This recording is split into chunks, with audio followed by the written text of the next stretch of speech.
이르시되 어떤 사람에게 두 아들이 있는데 둘째가 아버지에게 말하되 아버지여 재산 중에서 내게 돌아올 분깃을 내게 주소서 하는지라. 아버지가 그 살림을 각각 나누어 주었더니 그 후 며칠이 안 되어 둘째 아들이 재물을 다 모아가지고 먼 나라에 가 거기서 허랑방탕하여 그 재산을 낭비하더니 다 없앤 후 그 나라에 크게 흉년이 들어 그가 비로소 궁핍한지라. 가서 그 나라 백성 중 한 사람에게 붙여 사니 그가 그를 들로 보내어 돼지를 치게 하였는데 그가 돼지 먹는 주염 열매로 배를 채우고자 하되 주는 자가 없는지라. 이에 스스로 돌이켜 이르되 내 아버지에게는 양식이 풍족한 품꾼이 얼마나 많은가. 나는 여기서 주려 죽는구나. 내가 일어나 아버지께 가서 이르기를 아버지 내가 하늘과 아버지께 죄를 지었사오니 지금부터는 아버지의 아들이라 일컬음을 감당하지 못하겠나이다. 나를 품꾼의 하나로 보소서 하리라 하고 이에 일어나서 아버지께로 돌아가니라. 아직도 거리가 먼데 아버지가 그를 보고 치근히 여겨 달려가 목을 안고 입을 맞추니 아들이 이르되 아버지 내가 하늘과 아버지께 죄를 지었사오니 지금부터는 아버지의 아들이라 일컬음을 감당하지 못하겠나이다 하나 아버지는 종들에게 이르되 제일 좋은 옷을 내어다가 입히고 손에 가락지를 끼우고 발에 신을 신기라. 그리고 살진 송아지를 끌어다가 잡으라. 우리가 먹고 즐기자. 이 내 아들은 죽었다가 다시 살아났으며 내가 잃었다가 다시 얻었노라 하니 그들이 즐거워하더라. 저희가 이번 달에는 계속해서 탕가의 이야기 누가복음 15장의 그 말씀을 생각해 보고 있습니다. 그래서 우리는 이번 시리즈 동안 누가복음 15장 탕가의 이야기 속에 담겨져 있는 의미와 적용에 대해 생각해 보고 있습니다. 이 설교는 세계에서 가장 좋은 설교라는 평을 받고 있습니다. 물론 이것은 오늘 제가 하는 설교를 가리키는 것이 아니고 2000년 전 예수님께서 하신 설교를 말하는 것입니다. 그런데 저는 이 이야기를 읽을 때마다 이 이야기 속에 나오는 아버지가 불쌍하다는 생각이 듭니다. 그 이유는 두 아들들이 모두 아버지를 사랑하지 않았기 때문입니다. 둘째 아들은 세상을 사랑해서 아버지를 버리고 멀리 떠나갔습니다. 그는 아버지의 소유는 원했지만 아버지와의 관계는 원하지 않았습니다. 첫째 아들은 아버지를 떠나지는 않았습니다. 그는 아버지의 명령에 순종했습니다. 그러나 이것은 그가 아버지를 사랑해서 한 것이 아닙니다. 그는 아버지의 소유를 물려받기 위해서 아버지 곁에서 하라는 것을 한 것뿐입니다. 첫째 아들과 둘째 아들이 둘 다 아버지를 사랑하지 않았습니다. 그런데 아버지는 이 두 아들들을 어떻게 대해 주었습니까? 우리가 지난 2주 동안 보았던 것 같이 아버지는 다른 사람들이 이해할 수 없을 정도로 이 두 아들들을 사랑해 주었습니다. 아버지는 그의 사랑을 두 아들들에게 인내함으로, 용서함으로, 희생함으로 보여주었습니다. 많은 설교들은 둘째 아들, 첫 번째 탕자에게 초점을 둡니다. 또 어떤 설교들은 첫째 아들, 두 번째 탕자에게 초점을 둡니다. 그러나 이 이야기의 초점은 두 아들들, 두 탕자들에게 있지 않습니다. 이 이야기의 초점은 아버지, 탕부에게 있는 것입니다.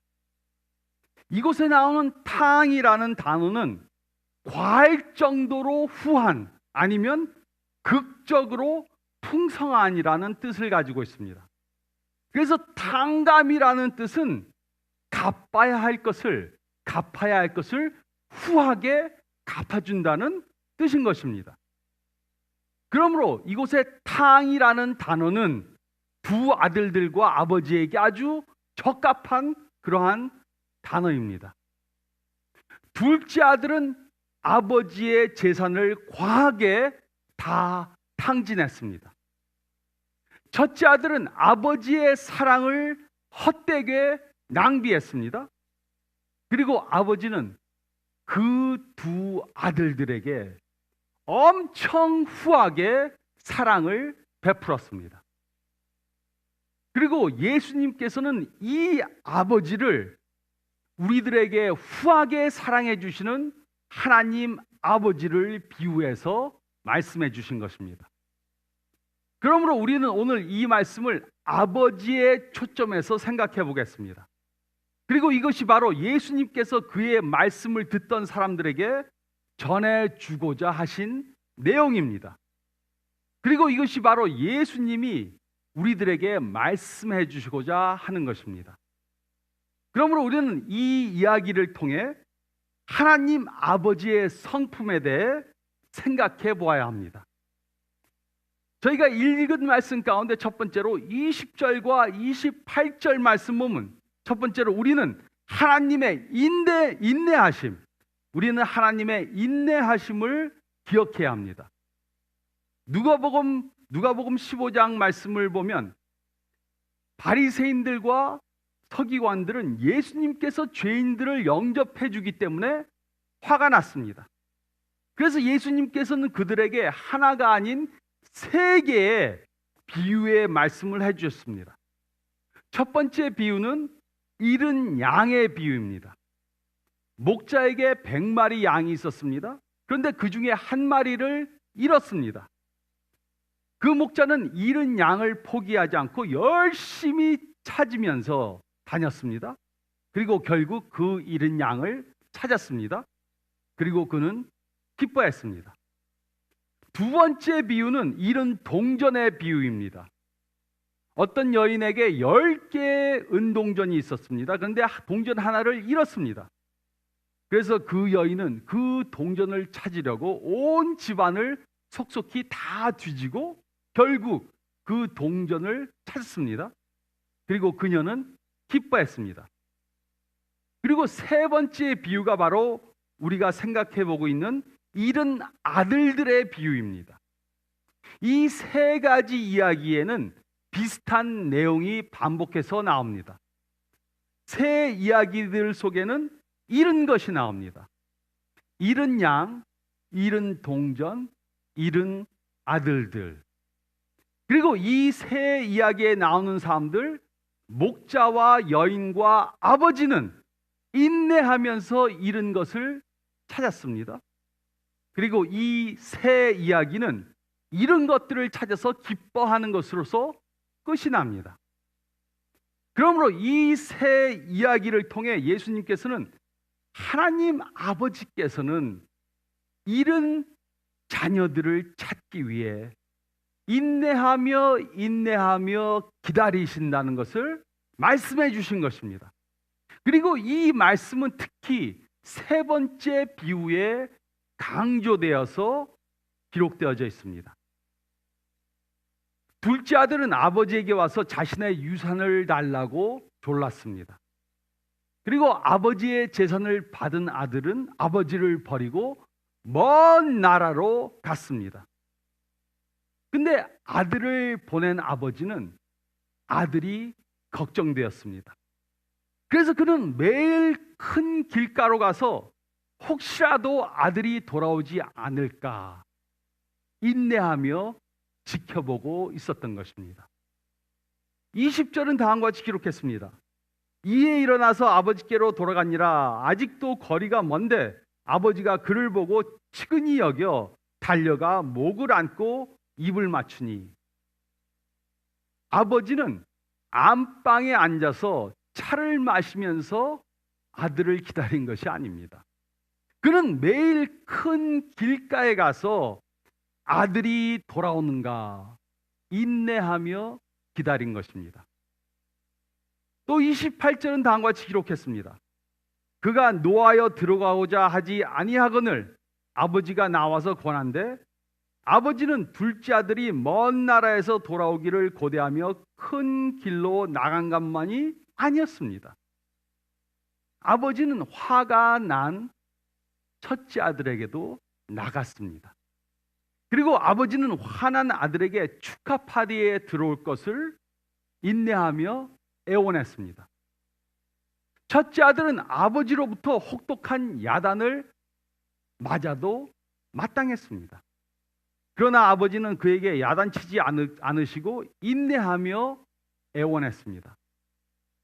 이 아들들과 같이 하늘 아버지께서 우리들에게 먼저 오시지 않았다면 우리는 그의 사랑을 경험할 수 없었을 것입니다. 물론 하나님께서는 그의 사랑을 여러 가지 방법으로 우리들에게 보여주십니다. 어떤 때는 둘째 아들에게 하셨던 것처럼 우리가 아버지께 돌아오기를 인내하며 기다리십니다. 어떤 때는 첫째 아들에게 하신 것처럼 우리가 아버지께 나오도록 우리를 인내하며 설득해 주십니다. 이것이 하나님께서 우리들에게 보여주시는 인내입니다. 우리가 하나님을 떠났을 때 인내하며 우리가 그에게 돌아오시기를 계속해서 기다리는 것입니다. 그런데 어떤 기독교인들에게는 문제가 있습니다. 그들은 하나님의 인내하심을 죄를 범하는 기회로 삼습니다. 우리가 하나님을 떠나 세상에서 행복을 추구하는 삶을 삽니다. 그런데 하나님께서는 우리에게 인내하시고 벌을 내리시지 않습니다. 그러면 우리는 계속해서 하나님으로부터 점점 더 멀리 떠나갑니다. 하나님께서 인내하시는 것은 우리를 잊으셔서가 아닙니다. 우리가 무엇을 하고 있는지 몰라서도 아닙니다. 이것은 하나님께서 우리가 돌아오기를 인내하며 기다리시는 것입니다. 우리는 하나님의 인내하심을 기억해야 합니다. 둘째로 우리가 읽을 말씀 가운데 21절부터 24절 말씀 보면 우리는 하나님의 용서하심을 기억해야 합니다. 우리는 하나님의 용서하심을 기억해야 합니다.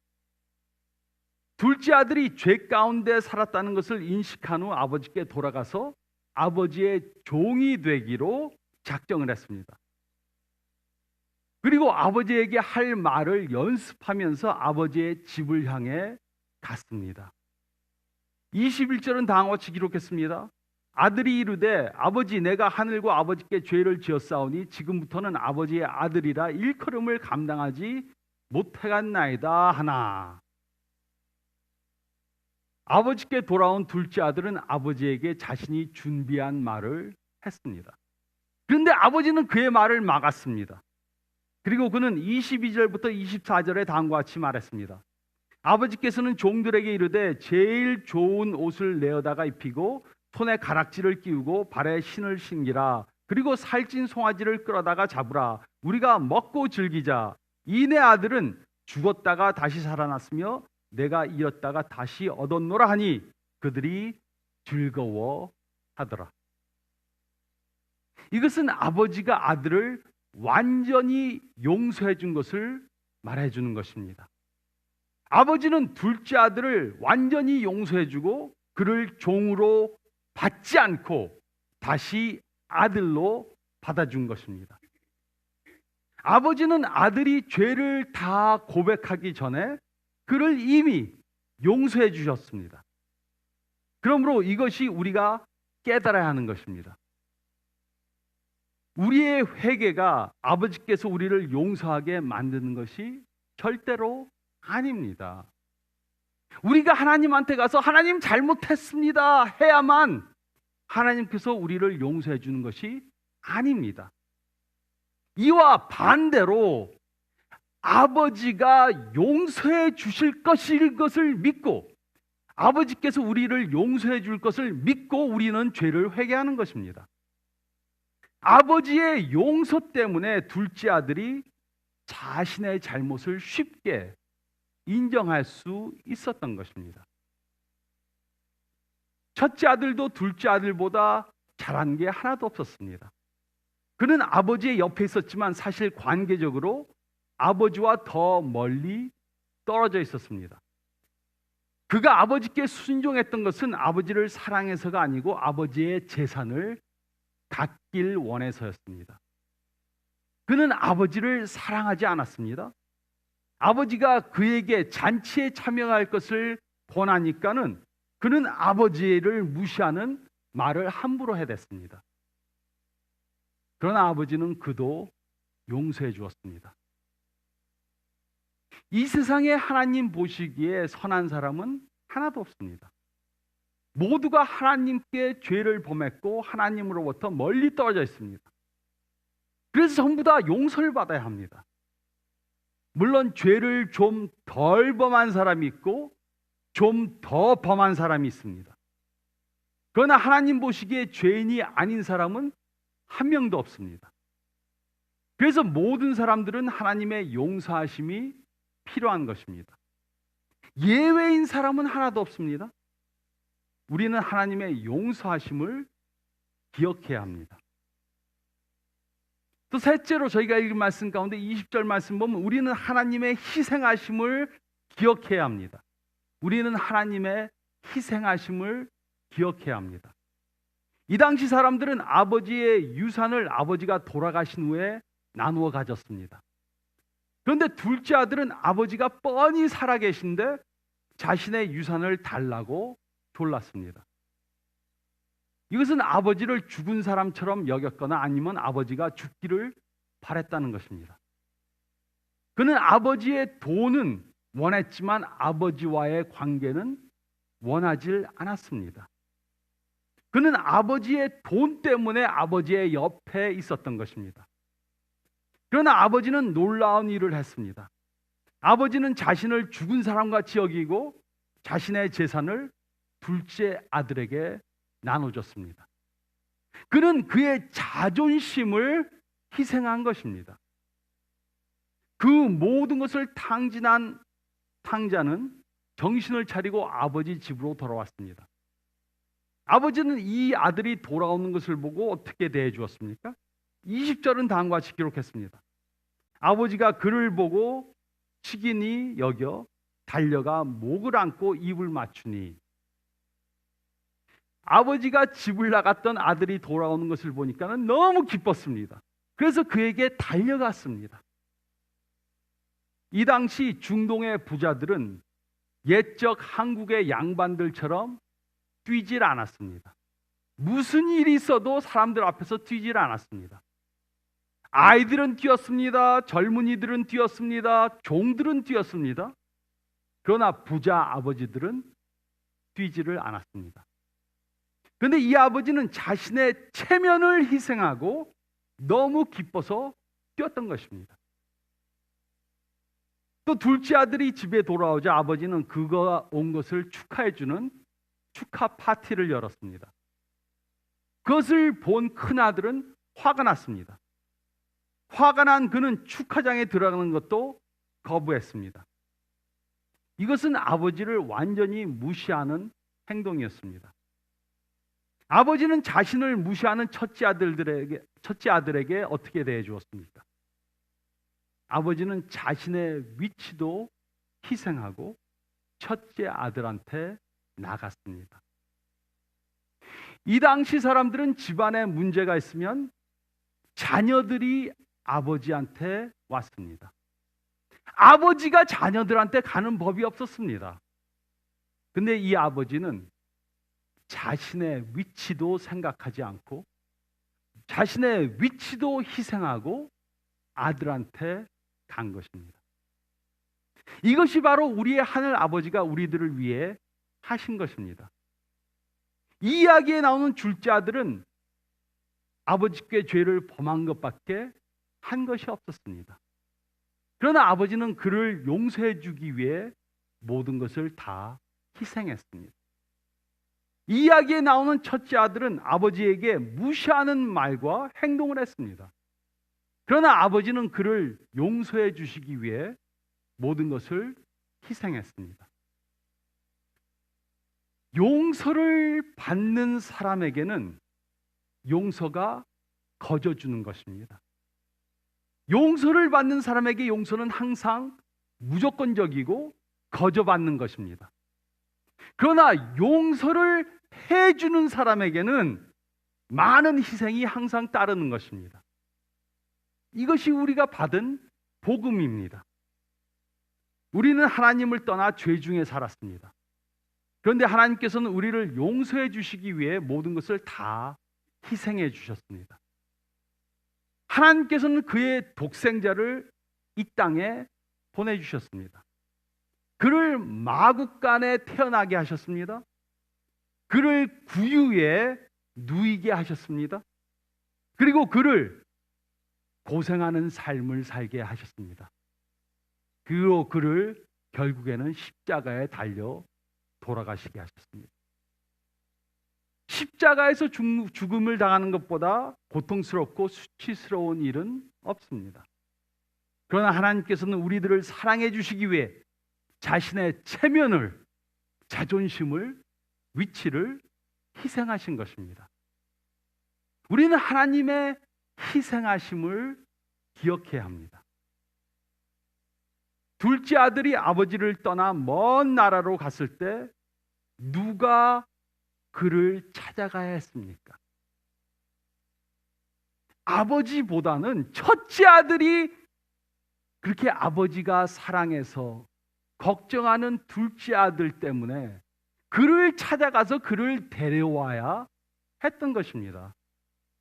그렇지만 이 첫째 아들은 자기 동생에게 가지 않았습니다. 예수님께서는 이 첫째 아들을 이야기 속에 포함시킴으로 우리들에게 참다운 첫째 아들을 갈망하게 하셨습니다. 아버지를 버리고 세상으로 간 아들에게 필요한 것은 그에게 찾아와서 아버지의 사랑을 전해줄 첫째 아들이었습니다. 예수님 당시에 이 비유의 말씀을 듣던 사람들은 자신들을 찾아서 먼 곳으로부터 오신 첫째 아들을 보고 있었습니다.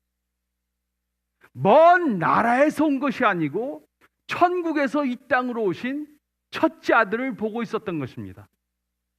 그리고 그는 재물만을 희생한 것이 아니고 자신의 생명도 희생하시면서 우리들을 아버지의 집에 갈 수 있도록 해주신 것입니다. 그래서 사도 바울은 로마서 8장 29절에 다음과 같이 기록했습니다. 하나님이 미리 아신 자들을 또한 그 아들의 형상을 본받게 하기 위하여 미리 정하셨으니 이는 그로 많은 형제 중에서 맏아들이 되게 하려 하심이니라. 예수님이 맏아들, 첫아들이시고 우리들은 막내 아들들입니다. 막내 자녀들입니다. 예수님이 바로 우리의 참된 첫째 아들이신 것입니다. 예수님께서 벌거벗김을 받으심으로 예수님께서 벌거벗김을 당하심으로 우리는 자녀의 옷을 입었습니다. 예수님께서 버림을 받음으로 우리가 하나님의 자녀로 입양되게 되었습니다. 예수님께서 죽음의 잔을 마심으로 우리는 영생을 얻게 되었습니다. 다른 길이 없었습니다. 그래서 하나님 아버지는 그의 독생자 예수 그리스도를 2000년 전에 우리들에게 보내주신 것입니다. 이것이 바로 우리가 성탄절을 기념하는 이유입니다. 하나님 아버지가 바로 이 탕부이십니다. 하나님 아버지는 우리를 무한한 용서와 은혜와 사랑으로 사랑해 주시고 우리의 모든 죄를 탕감해 주셨습니다. 하나님 아버지가 바로 이 탕부이시고 그래서 우리가 성탄절을 기념하는 것입니다. 이 사실을 기억하시고 참다운 성탄절을 맞으시고 하나님께 감사하고 우리의 첫째 아들 되시는 우리의 큰 형님 되시는 예수님 때문에 구원받은 것에 감사하는 성탄절을 맞으시는 저와 여러분이 되시기를 성탄절의 주인 되시는 예수님의 이름으로 축원드립니다.